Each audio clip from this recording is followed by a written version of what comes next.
Hi everyone, I'm Hema. We are from Group 9. We'll present our report related to our title, which is Port Equipment and Facilities for Subject Shipping and Port Management MMM4204. So here I start with my introduction. A port is docking or landing place for ships on the coast of ocean, a river, or a lake. Ships dock all ports to load and unload their cargo and passengers. There are six major ports in Malaysia, which is Port Klang, Port Penang, Tanjung Pelepas, Pasir Gudang, Kuantan Peninsula Malaysia, Kota Kinabalu and Kuching, East Malaysia states of Sabah and Sarawak. Port Klang is the largest port in Malaysia and it also one of the top 25 container port in worldwide. An estimated 11,000 ships arrive in Port Klang each year and making it a major shipping industrial hub Southeast Asia.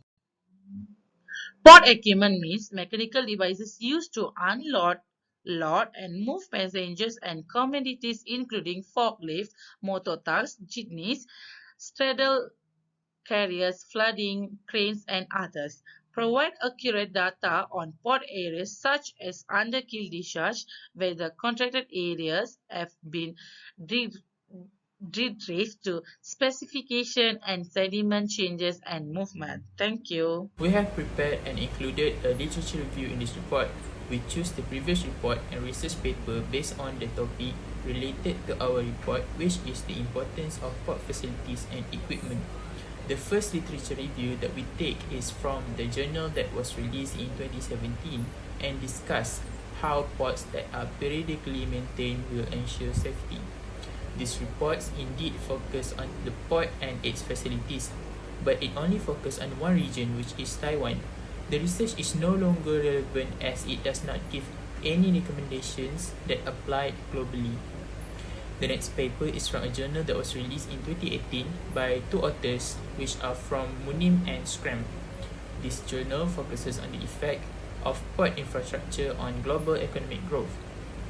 They highlighted the importance of having efficient ports operation that not only will save more time and money, this will have a positive impact not only on the port but also on the world economy.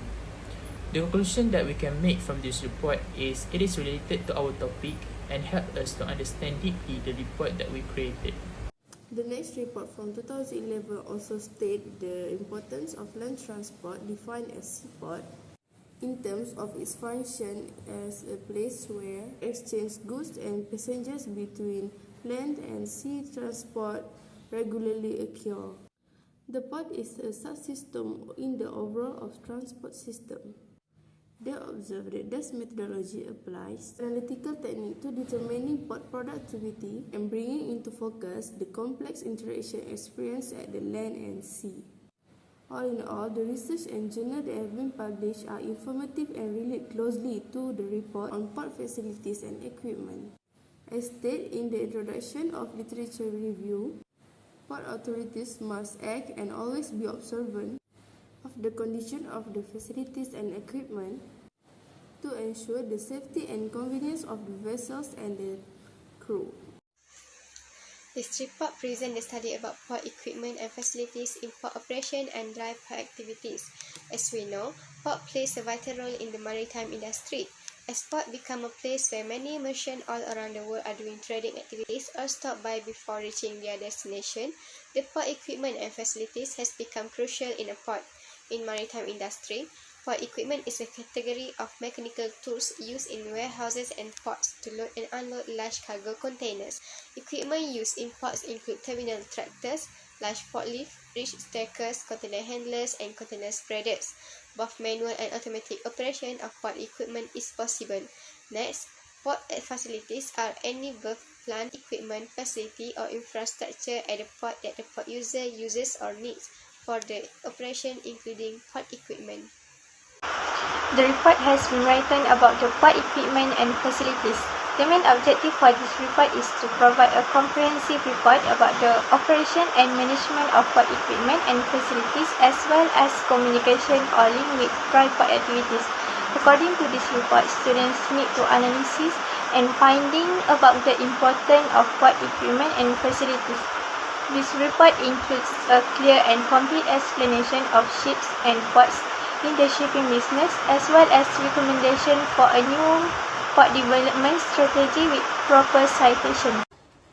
The meaning of port equipment is goods or vehicles in handling or loading and unloading containers, also passengers at the port. Example, forklift.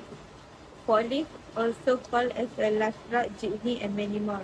The function of forklift is to lift and move material over short distance. Warehouse and other sensible storage facilities, among other business, use forklift for meet their needs. Next, container crane. Container crane, also called as container handler gantry crane. Container crane is kind of the substantial dockside gantry crane used in container ports to load and unload containers from container ships. Beside that, terminal tractor. A terminal tractor known in the United States as the sun truck, spotter truck, and spotting tractor, while in UK they are known as terminal lorries. Number 4 is side handle. Side handle, also called as side pick. This side handle implies an off-road truck-like cargo container handle that grips either to top corners on the longest side of the container, boots arm of one side of a container, or boot top and bottom side of container to lift empty or full cargo containers. Next is a straddle carrier. Generally, straddle carrier are a new class of vehicle aiding port in container transport within the port area, and they serve a variety of functions in the port.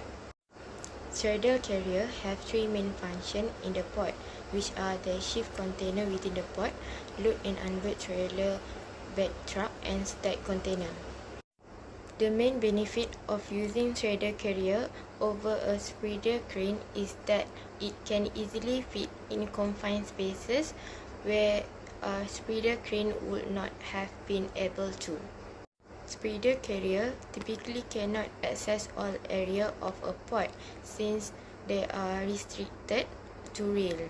In the maritime industry, straddle carrier become a most effective innovation in the field of logistics for transportation. Next, we move to recommendations for a new port development strategy. First of all, enhancement of handling productivity in the container yard. This means we need to separate the container yard from another port area by fencing and control gate entry traffic and container yard traffic appropriately. Next, we have to enhance container handling operation productivity in the yard by the normal use of quick gantry cranes, QGCs and rubber-mounted transfer cranes, RTGs, and strengthening equipment maintenance. Secondly, improve all equipment and facilities at the port. In this context, all port equipment and facilities need to be increased to facilitate operational management so that it is more efficient and optimal. This can also prevent a lack of equipment and facilities at the port, and at the same time can help manpower or workers in the area have sufficient facilities and equipment. Thirdly, strengthening the provision and maintenance of QGC and RTG. In this case, we have to install additional RTGs and QGCs for the enhancement of container handling capacity, taking into account of the terrain of container transport, demand, and the effect of the operation of a new container terminal at port. These are the examples of the supporting documents for the recommendations point 1, 2, and 3. That's all. Thank you. Next is formulate a mission or strategic intent. The starting point in the strategic port planning process is the formulation of the strategic intent or mission statement of the port. A strategic intent reflects the long-term objective of a port and, by definition, is very ambitious.